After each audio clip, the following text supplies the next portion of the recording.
اللہ سے محبت کرتے ہیں اور جھکتے بتوں کے سامنے ہیں، اور اس لیے جھکتے ہیں کہ یہ ہمیں اللہ کے قریب کر دیں گے۔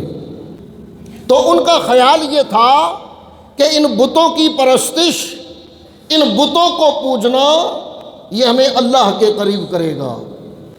تو اللہ ذو الجلال نے کیا فرمایا؟ فرمایا ان کنتم تحبون اللہ فاتبعونی۔ اب اگر اللہ کا قرب چاہیے فاتبعونی تو صرف میری پیروی کرو۔ حضور علیہ الصلوۃ والسلام نے فرمایا کہ اگر اللہ سے محبت کے دعوے دار ہو تو کیا کرو؟ میری اتباع کرو۔ یہ لفظ یاد رکھیے گا، اتباع کا ہی معنی پیروی کرنا، اور پیروی کا معنی پیچھے پیچھے چلنا۔ پیروی پیر سے ہے، یعنی نقش قدم پر چلنا، پیروی کرنا۔